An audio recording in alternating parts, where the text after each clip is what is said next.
Hello everyone. I hope you are fine at your places. So in the last video, we have discussed the general solutions for different modes. Also in the previous video, last to last video, we have discussed about the rectangular waveguide, in which I have told you about the propagation manner, and also we discussed some basics of rectangular waveguide. Now in this video, what we are going to do is we will derive the formula for TM mode. Okay, so let's start. So this is an overview of rectangular waveguide. This will be considered as the length of the rectangular waveguide. This is the height, or we can say the width A, B. This is X direction, this is Y direction, and this is Z direction.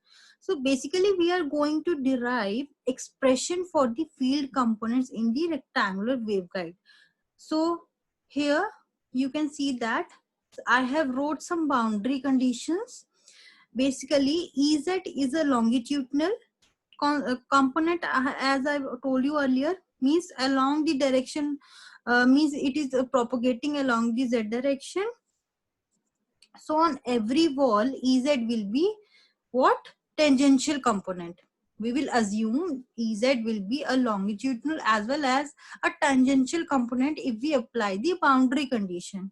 As we know that the tangential component or tangential component of electric field will be zero at any surface of conductor. This you must have learned in electrostatics. So therefore we are assuming Ez equals to 0. Therefore y equals to 0. Also y equals to b. Okay, here it is b. So also here we are considering similarly in this, when the wavelength propagating in z direction along with y, so it must have assumed that 0, it will become 0 as they are tangential component. Also x equals to 0 and x equals to a. So here it will be 0 at the bottom of the conductor or plate at the bottom, and here it is 0 on the side wall.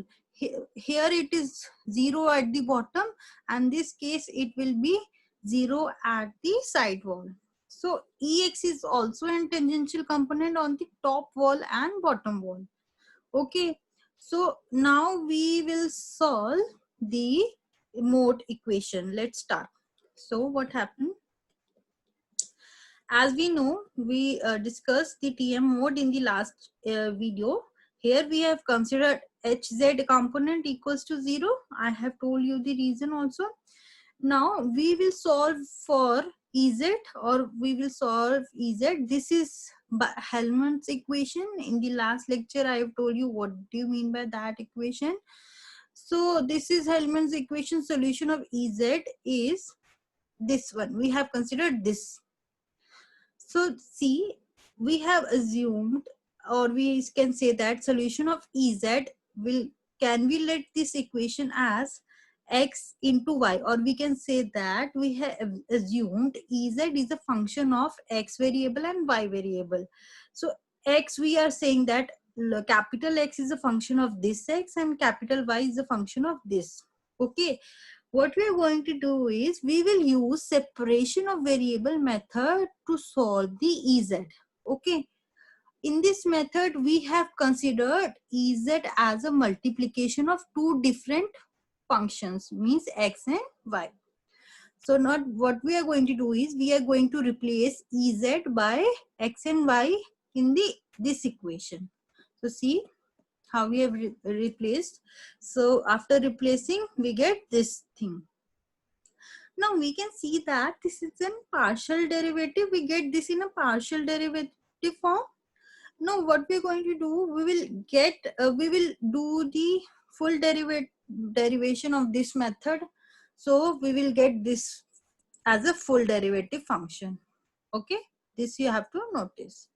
So now what we are going to do now, in the next step, we will divide in this equation. What we are going to divide, we will divide x, y on both sides. Okay. Now, after dividing, what we are getting? this we are getting. Suppose here we are dividing by x and y, the y will be get cancel out, we will remain with 1 by x. Similarly here this also we will apply the same. So now what happened, now we get separation of variables for solving differential equation. Along with kx square we are separated. See, k c square, or means we can say that mostly don't get confused. Basically kc square is basically made from two components, kx square and ky square. As x function, this is for x function and this is for y function. Now what we're going to do is, let kc square uh, divide into k, as I've told you, these divide into this function. So then we have to do is what, we will separating the we are going to use the separation method. Now we will separate the x function and the y function. Now what happens, now we will solve for these equation, means we will solve for x equation as well as y equation. After solving this equation we will get this form, means x equals to a cos kx, a capital X, and b sin kx, and this one x, not this is not capital X. Oh yeah, I have written wrongly, this is capital X. Okay, so in a similar way, we will get y equals to c cos cy plus d sin cy. So this equation will become this, and this equation for x will become this. Now what we are going to do, before further before proceeding further, I want to tell you that here a, b and c, d are constant which can be found using boundary conditions. Okay, so on combining xy, we are going to combine the xy and we are going to get ez. How? See, this is combining the procedure of xy. So we get ez equals to, this is how we assuming ez is here, because I have told you that ez is a function of x and y. That's why we have written here ez. So on combining, we will get this format. Now what we are going to do is, we are going to apply the boundary condition here, x equals to 0, ez equals to 0. Now in a similar way, we can apply boundary condition for x equals to a, y equals to 0, y equals to b, and we can find out these constant terms. Okay, now if we have applied x equals to 0 and ez equals to 0, after applying this condition, what we will get, a equals to 0, as this becomes 0 and also this becomes 0, and something after doing the multiplication and simplification, what we are getting, a equals to 0, also z equals to 0. So the whole equation a will become 0. In a similar way, when we apply the boundary condition y equals to 0, ez equals to 0, we will get c equals to 0.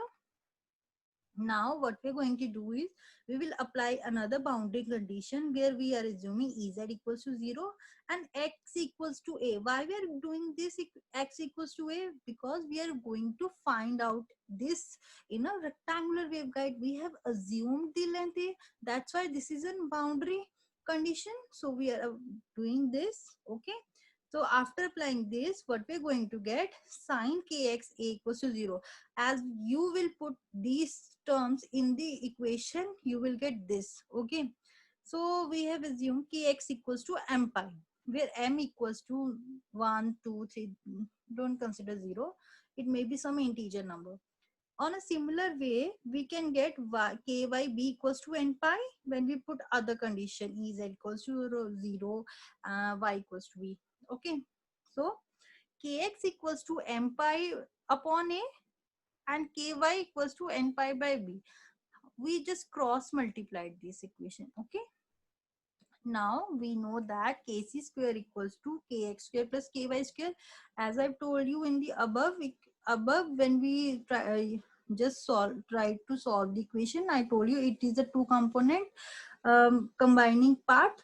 So we will write the values of m pi by a square plus n pi by a square. Sorry, this is b. Okay, so what we will get this equation. Now what we are going to do is, going back to that equation, Ez equals to Bmn. Now, what we are assuming that, what is Bmn? You will get confused. Basically, Bmn is some constant term after multiplying B into D. Okay, or we can say that here M is representing the modes, or we can say that number of half wave in X direction. Okay, and similarly, N is also representing half wave or mode propagation in Y direction. So it will become sine m pi x by a sine n pi y by b. This is in terms of kx. How we get this? See, we have write this equation here. Here it is. Yeah, here it is. Okay. Some function of b and d. We are assuming. Now what we are going to do is we will write this as e function of x, y and z which will ultimately become b mn sine m pi x by a into sine n pi by b into e minus iota beta z. It is a direction. It is a direction of propagation of a wave. It is showing that. Now we got Ez. Now we can easily find the values of Ex, Ey, Hx, Hy by applying this expression of Tm modes. I have written also here what we have did in the previous journal solution. We found out these equations. Now we can find out this by using this equation. We can find out these modes. Okay, we have to put the equation and do the rest of the part. So in this next we will studying about the cutoff frequency. So here kc square is representing the wave number, which is equals to kx square plus ky square. We know that the value of kx square and ky square are m pi by a square plus n pi by b whole square. Now we know that also kc square, or we can write in terms of omega c under root mu e whole square. Basically value of k is omega c under root mu e. It is in the square form, that's why we have squared this. Now we will put this value instead of kc square here, and we will write this equation as it is. Now we just cross multiply this and solve for this. This square will be going to the root of this side, and after that this will become basically the value of under root mu is c upon mu r and er, mu r into er, and also omega equals to 2 pi fc. This is the basic formula.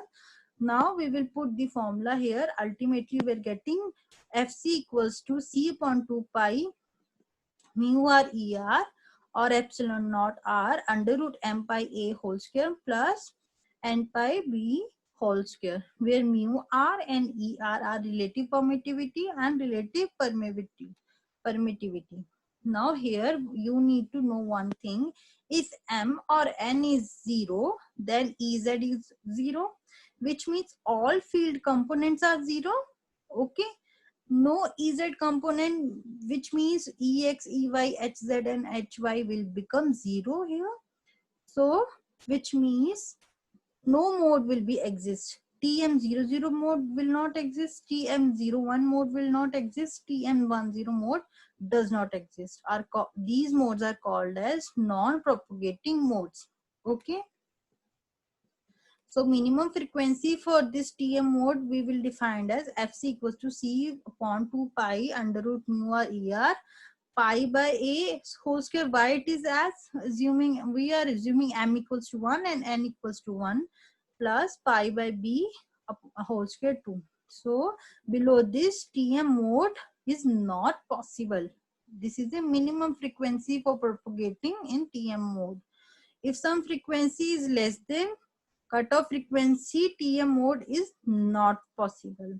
So go through this derivation, practice yourself, and we will try for other mode in the next video, which will be TE mode. as TEM mode does not exist in rectangular waveguide, as already I have told you. So thank you for watching this video. I hope you have liked the video.